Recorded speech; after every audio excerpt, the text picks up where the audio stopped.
말씀을 읽어봅시다. 시작. 목자 없는 양 같은 자.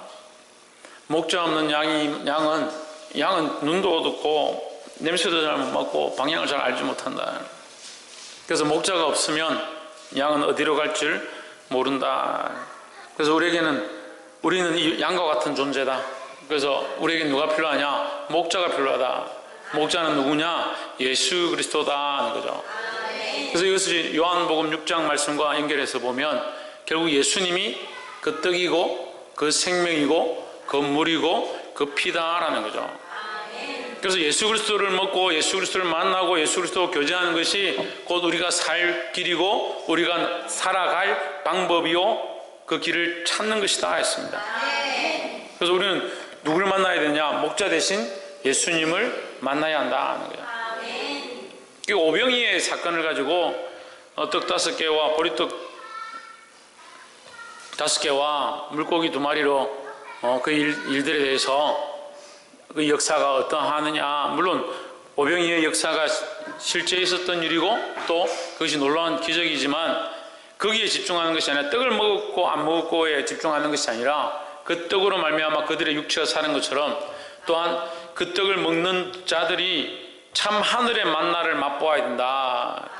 이 땅의 떡이 중요한 것이 아니라 그 떡을 통해서 뭘 만나야 되냐? 생명의 떡 대신 예수 그리스도를 만나야 한다.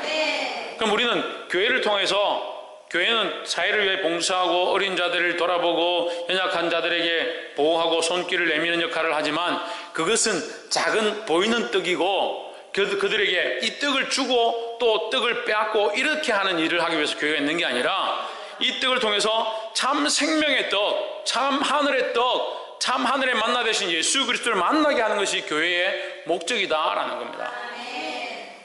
보게 되기를 주의 이름으로 축복합니다. 그런 관점으로 오늘 이 말씀이 우리에게 들려지기를 소망합니다. 6장 30절 말씀에 사도들이 예수께 모여 자기들이 행한 것과 가르친 것을 낱낱이 고하니 했습니다. 자기들이 행한 것과 가르친 것이 뭐냐? 전도한 것입니다. 제 아들의 이 6장의 초반에 나오죠. 제 아들을 2명씩 짝을 지어서 보내면서 두부로 옷을 입지 말고 두 개의 신을 가지지 말고 가서 너희가 어디를 가든지 거기서 복음을 전하고 듣지 아니하거든 너희 발에 먼지를 털어버리라 했던 그 예수의 명령을 따라 이들이 뭘 행했느냐? 복음 전하는 것을 행했다는 겁니다. 복음 전하는 게 뭡니까? 하나님 나라가 가까웠다. 회개하라 천국이 가까웠느니라 이것을 선포하는 것이었습니다. 우리도 뭘 해야 되냐? 회개하라 천국이 가까웠다라고 선포해야 되는 겁니다. 할렐루야. 이것은 우리가 파수꾼의 역할을 하는 거죠. 우리 금요일 말씀할 때도 나눴지만 망대와 물 웅덩이를 파야 된다. 그 망대를 세우느냐? 왜 세우냐? 그 탐지하고 알아보고 외치기 위해서 망대가 있고 물 웅덩이로 가축을 살리고 사람들을 살린다. 우리는 교회는 이 망대와 물 웅덩이 역할을 하는 거예요.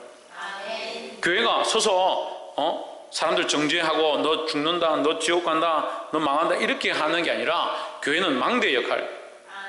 주님 오실 때가 가까이 오고 있다는 사실 비슷한 것 같은데 달라요. 예수 그리스도로만 구원을 얻을 수 있다라는 그 사실을 전할 수 있는 거예요. 여러분 이 비슷한 것 같은데 이것으로 정죄하고 이것으로 저주하고 그렇게 하는 사람들이 있습니다.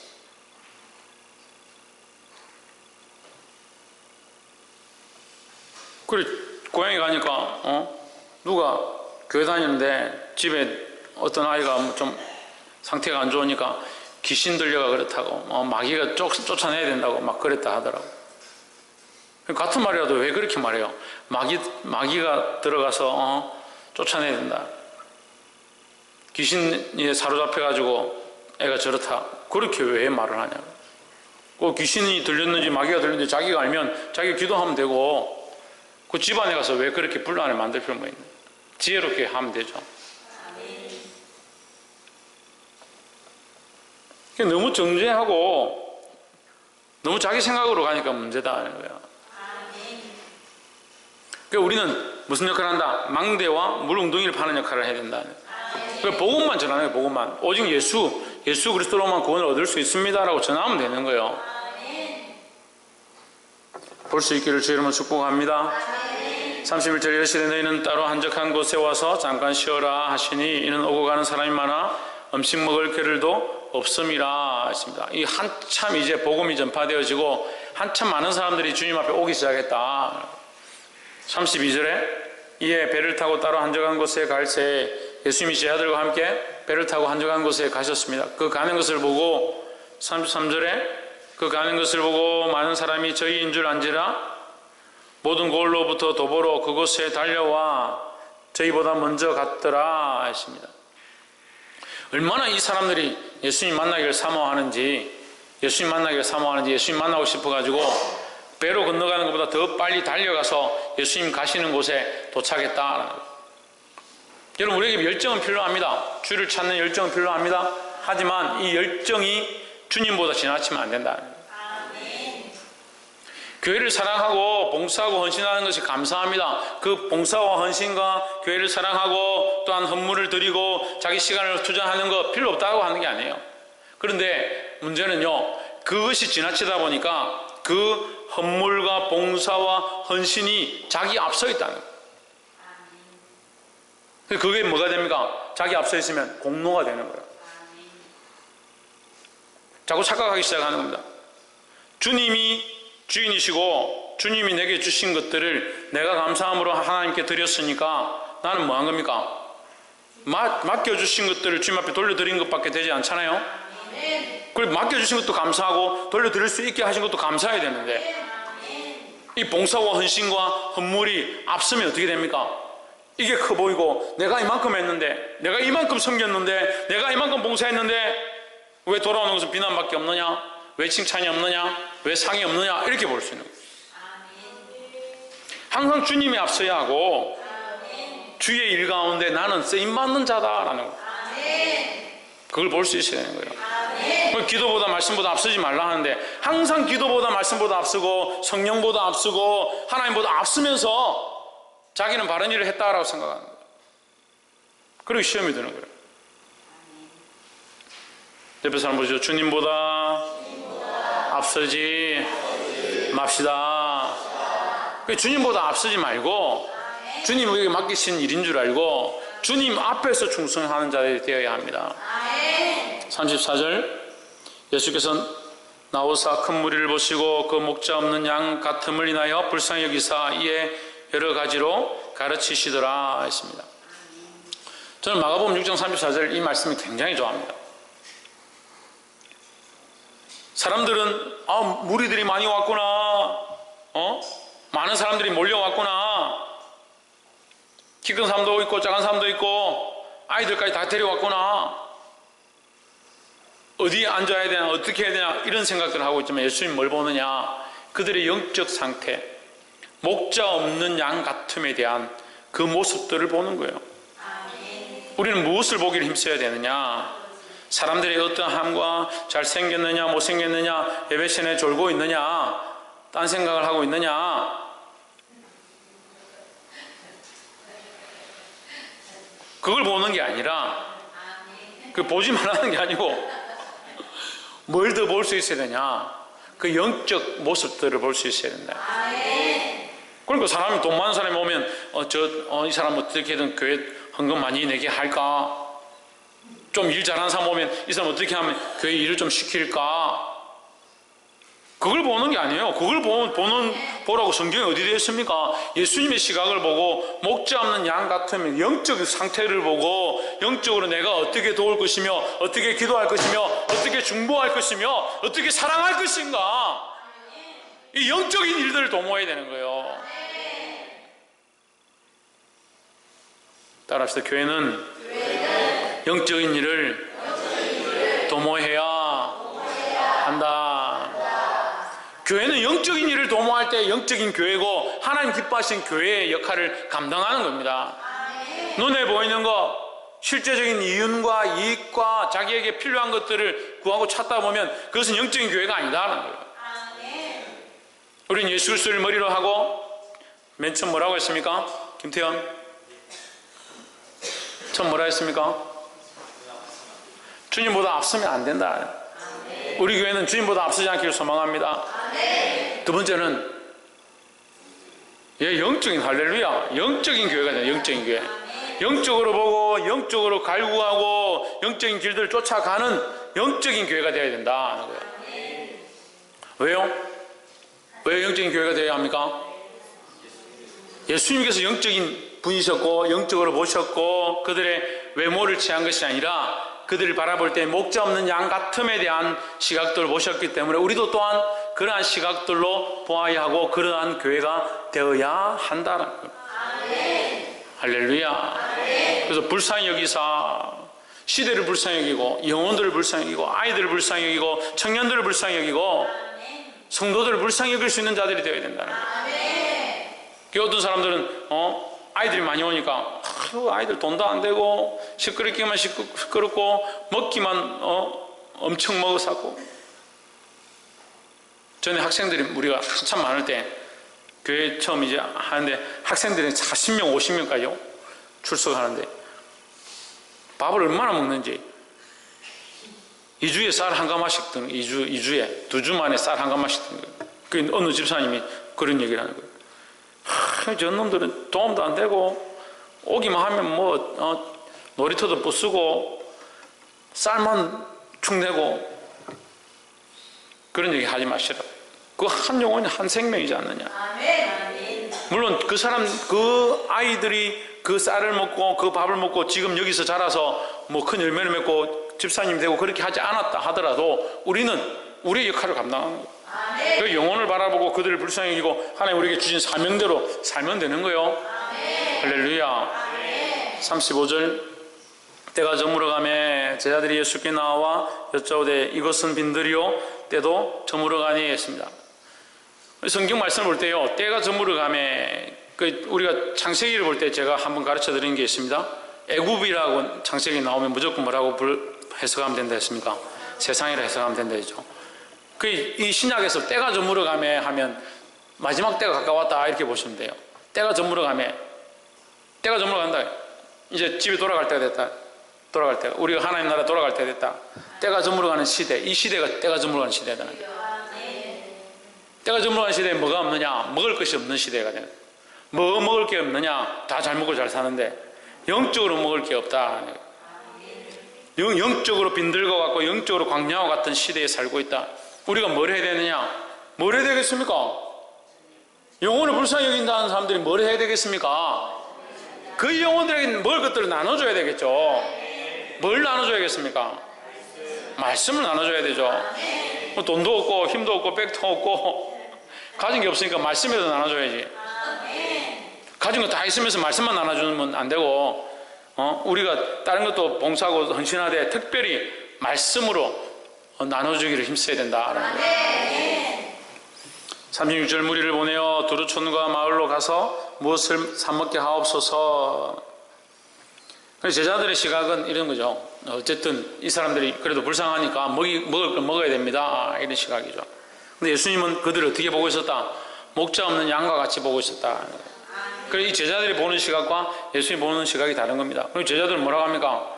예수님 먹을 것을 줘라 하니까 너희가 그렇게 배고프게 보이면 너희가 먹을 것을 줘라? 뭐라고 합니까? 200데나리온이 필요합니다. 37절에 대답하여 이르되 너희가 먹을 것을 주라 하시니 여짜오되 우리가 가서 200데나리온의 떡을 사다 먹이리까. 200데나리온이 필요하다. 돈이 필요하다는 거죠. 근데 과연 예수님이 질문해 봅시다. 뭐 어려운 문제 아니니까. 예수님이 돈이 필요한 줄 몰랐을까요? 예수님이 돈이 뭔지 몰라가지고, 에?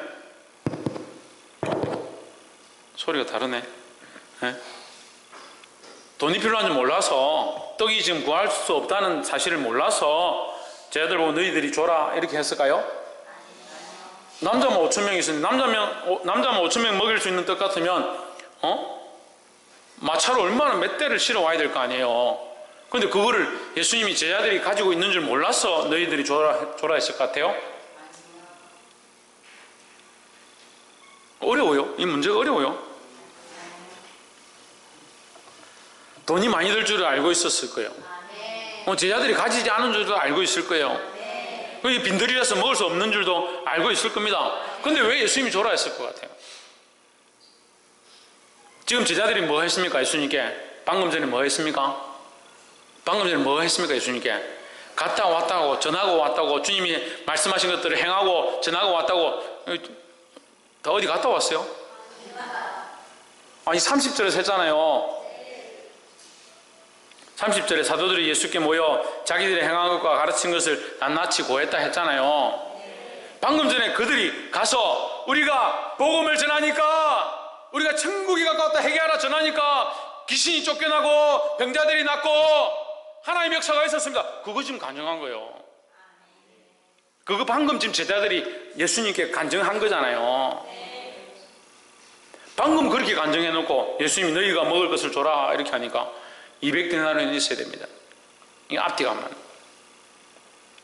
그들이 지금 영적인 일을 해서 그 많은 마을을 살리고 많은 사람들을 살리고 병자를 고치고 지금 주님 앞에 돌아왔는데, 지금 현실에 돌아와서 다시 보니까 이 사람들이 배고프고 목자 없는 양 같은 것을 볼 때에 그들에게 어떻게 영적으로 먹일 건지, 또한 이들에게 필요한 것들이 있다면 주님 도와주십시오 이렇게 해야 될 텐데 그건 믿음이 없으니까요. 믿음이 없으니까 잊어버리는 거죠. 한 번 역사를 이루었다고, 한 번 기적을 이루었다고, 한 번 교회 충성했다고, 한 번 크게 쓰임받았다고 계속 쓰임받는 게 아니에요. 그러니까 항상 깨어있어야 된다는 거예요. 내가 왕년에 집사였는데, 내가 왕년에 안수집사였는데 그렇게가 안 되는 거예요.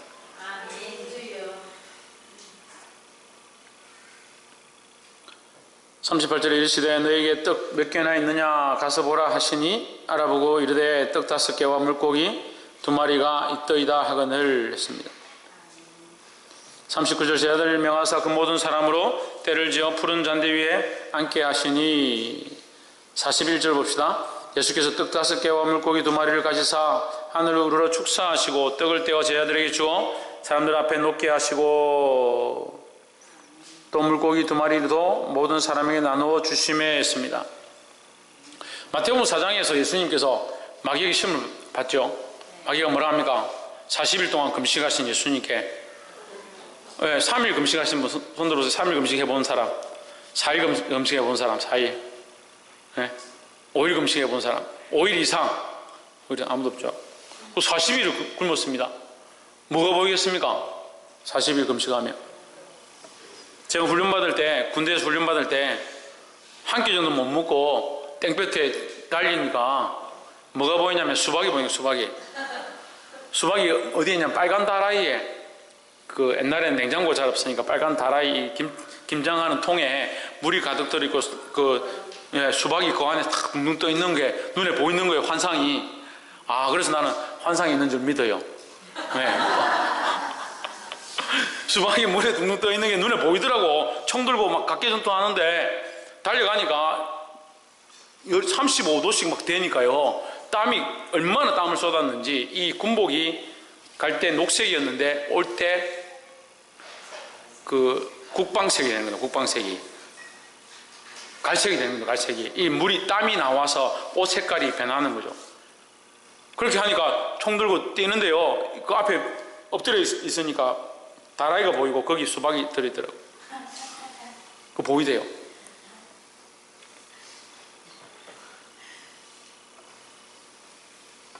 그래서 저는 환상을 믿어요.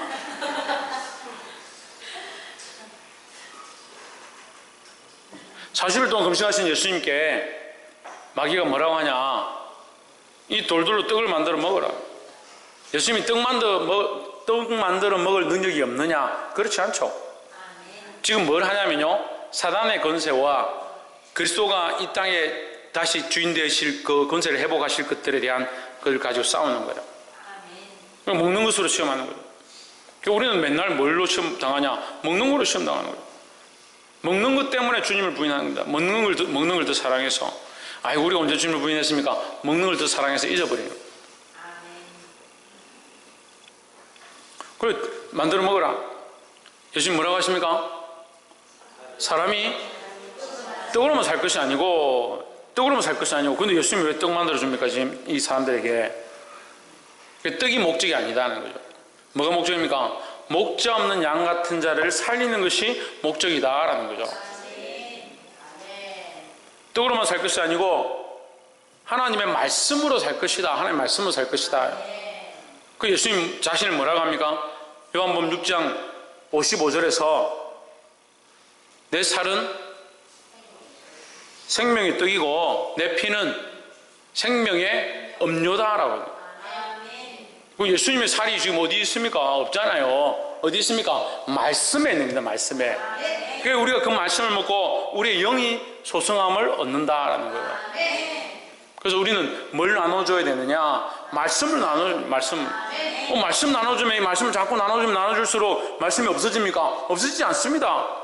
이 말씀은 충만한 것이다라는 거예요. 그래, 이 말씀을 영적으로 푸니까 목사님 말씀이 딱 맞네요. 그래, 오병이어는 그냥 없었던 얘기고 말씀으로 나눠주는 것이고 영적으로 해석하면 끝이네요. 아닙니다. 예수님이 오병이의 역사를 이루셨고 우리가 그것을 영적으로 보는 것이다 하는 거죠.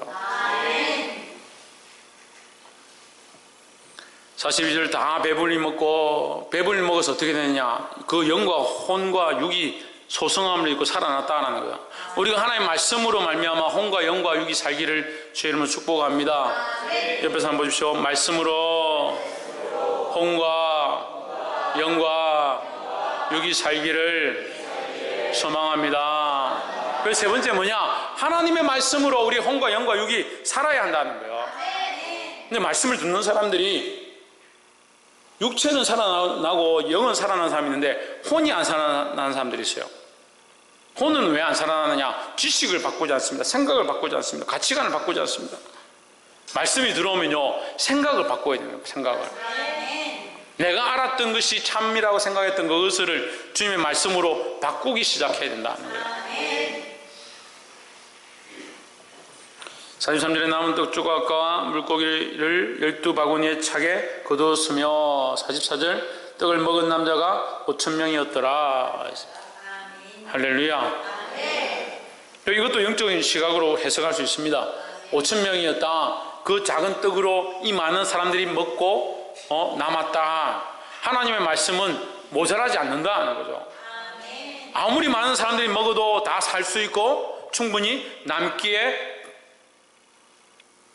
부족함이 없다라는 겁니다. 그래서 뭘 나눠줘야 되냐? 말씀을 나누길 힘써야 된다는 거예요. 말씀 맺겠습니다. 우리는 영적인 시각들을 가져야 합니다.